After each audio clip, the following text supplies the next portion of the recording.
प्रवीण कुठे गेली फोन? हा पेपर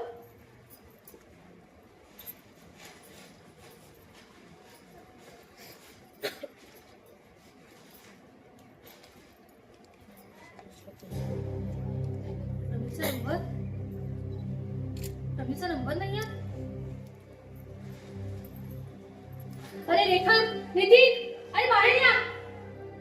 अरे रेखा नितीन अरे बाहेर या आधी. काय झालं काय? अरे अरे बघ आपली प्रवीण नापास झाली. तू इकडे बघ ना. अरे नंबर नाही आहे बघ जरा तुझ्या नजरेने दिसतोय का? कुठे असते ती लिस्ट? तिसऱ्या पानावर बघ. सापडतोय का रे?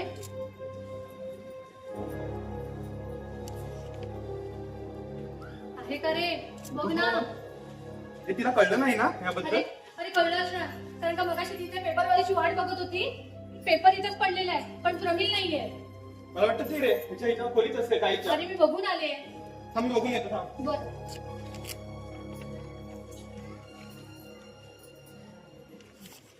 अगं खोलीत ही पण प्रमिल पण नाही आणि रेखा पण नाहीये. म्हणजे मला वाटतं ती माहिती मिळून गेली असेल कुठेतरी. तसं असेल तर देवच पावला रे. नाहीतर आता हे उठले आणि त्यांना कळलं प्रवीण नापास आहे. पोरीची खय नाही बघ. आलीस? अगं प्रवीण कुठे आहे? आणलीस तिला? म्हणजे मी एकटेच गेले होते पेपर आणायला. हे तिला पण प्रमिल नव्हती? नव्हती. अरे कुठे गेली असेल रे पोर? मला का वेळ लागायची पाळी झाली आहे. तू सांगतो आई ती बाबांच्या भीतीने कुठेतरी गेलेली आहे ना. मी सांगतो तुला. अरे अरे पण मग मला असं भीती वाटते का? चमत्कारी का वाटतंय? अगं आई वैदीनं चिंती ते मन चिंती तू स्वस्त बस. तू काळजी नको करू. मी नितीन तिच्या प्रत्येक मैत्रिणींकडे जाऊन येतो. हा हा तर आपण जाऊया. तू बरोबर. हे लवकर या बोलतो. आम्ही जाऊया थांबते.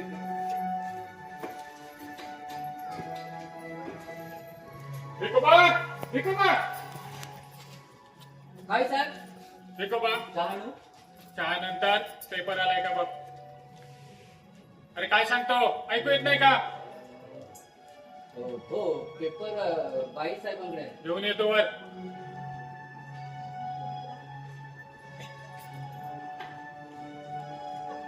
विकोबा हा? तुझा आपल्या कामाला. हो तो पेपर हो यात रिझल्ट आलेला नाही. रिझल्ट की प्रवीणचा नंबर.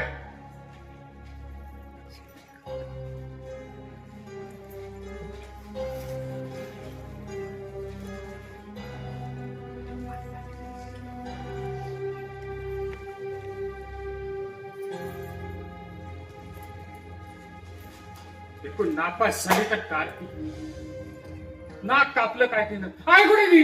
हो हो, खूप अभ्यास केला होता पोरीनं. रात्र रात्र जागली होती. अंगात ताप असून सुद्धा प्रिलिमला बसली होती. हो पोर मी विचारलं प्रवीण आहे कुठे? ती सकाळीच बाहेर गेले तुमच्या भीतीनं. ती गेले की तुम्ही पाठवलं तिला? मी का पाठवेन तिला? उलट रेखाने नितीनला मीच पाठवले तिला शोधायला. ठीक आहे ती आली की सांगा मला. अहो रागवू नका तिच्यावर. फार हळवी अहो पोर. हे बघा हळवी माणसं या जगात जगायला लायक नसतात. असं कसं म्हणता तुम्ही? उलट आता तुमच्या आधाराची गरज आहे तिला. ते डिपार्टमेंट तुमचं. अहो तुमच्या फाजील लाडामुळे आज हे घडलंय. अच्छा तुम्हाला राग आलाय तो प्रवीण नापास झाली याचा नाही तर तुमच्या प्रतिष्ठेला धक्का लागला याचा. हे बघा प्रतिष्ठा आधी मिळवावी लागते आणि ज्याला ती मिळते ना त्यालाच तिला लागलेला धक्का जाणवतो. आज कार्तीच्या समोर असती ना तर हंटर फोडून काढली असती तिला मी. हो हो दुसरं केलं तरी काय तुम्ही आयुष्यभर. वा असं अधूनमधून रडत जावं बायकांनी. छान वास होतो डोळ्याला. अभ्यास केला नाही नापास झाली. छे छे काहीतरी घोटाळा झाल्याचं दिसतोय.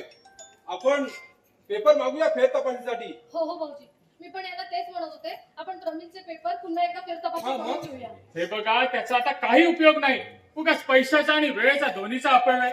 हे बघा पैसे मी खर्च करेन आणि वेळ येईल. अरे पण आपली बचडी कुठे आहे? भाऊजी ओ सकाळीच ती मैत्रिणीकडे जाऊन बसले यांच्या भीतीनं. आई आई आलीस? अगं आणलीस प्रवीणला? कुठे आहे ती? नाही अगं मी तिच्या 4-5 मैत्रिणींकडे जाऊन आले पण ती तिथे नव्हती. अगं नितीन गेलाय तिच्या सरांच्या घरी. काही पत्ता लागतो का बघायला. तू काळजी करू नकोस. नव्हती भाऊजी आता तुमच्या ओळखीने बघा ना काय माहिती मिळते का तिची. घाबरू नका वहिनी मी असताना.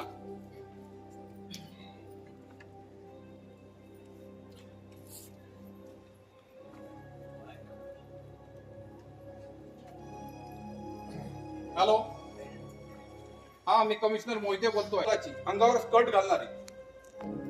एक सेकंड. वहिनी, कुठल्या रंगाचा स्कर्ट आहे? निळ्या रंगाचा. हॅलो, ब्ल्यू रंगाचा स्कर्ट आहे अंगावरती. नाव प्रमित दीनानाथ लाड. हो हो, मी त्यांच्यावरूनच बोलतोय. हे बघा भोसले, सर्व पोलीस स्टेशनला खबर द्या. वायलेच्या गाड्या पाठवा, नाकाबंदी करा, रस्ते स्टेशन तपासा आणि मला कळवा. I am here on this line. Number घ्या 248252. Okay, yes, thank you. पहिली आमचं पोलीस खातं हुशार आहे. ताबडतोब शोध लावतील बघा आमच्या बछडीचा. बरोबर. आई नितीन आला. अरे आणलीस प्रमिला? बाई, तुम्हाला आपल्याला तिची काळजीच नाही. आता मला इकडे. बरं, घाबरते. मी तिच्या सगळ्या हॅलो, दीनानाथ बोलतोय. हे पहा, मला तुमच्या खोट्या सांत्वनाची गरज नाही. माझी मुलगी नापास झालीये. हवं तर तुम्ही शोकसभाही बोलवू शकता. मंत्रीपद न मिळालेले बरेच पुढारी पडले तसे. ठेवा फोन.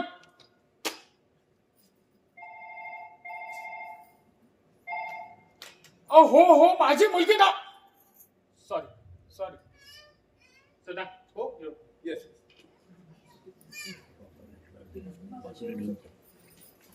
हॅलो, लागला का शोध त्या मुलीचा? भाऊजी, सापडली सप्रमी. त्यांना मला लवकर घेऊन या. कधी एकदा तिला पोटाची नंतर असं झालंय. काय? असं काय झालं? No, can't see. हो, ती दुसरी कुठली तरी मुलगी असेल. भाऊजी, हो. त्यांना म्हणा लवकर आणा ना. काय? तिच्या खिशात चिठ्ठी सापडली आणि नाव पत्ताही. काय झालं भाऊजी? काय झालं? ठीक आहे, भाऊजी? येतो मी. भाऊजी, काय झालं? आता काय झालं ना? जायचंय ना तिला आणायला? भाऊजी बोला, आता काय झालं? सांगा आता काय झालं पटकन. तिला आणायला जायचंय वहिनी, हा मग चला. पण तिच्या निर्जीव देहाला काय करून ठेवायचे? काय झालंय सांगा ना.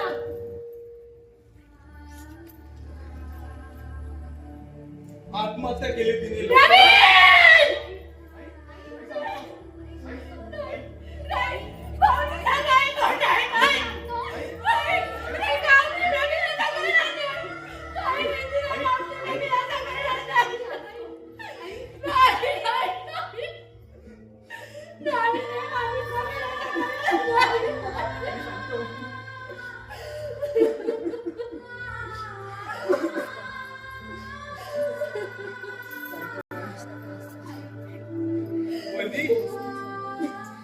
हे खोटं आहे सांगता आलं असतं ना तर माझ्यासारखा भाग्यवान मी ठरलो असतो.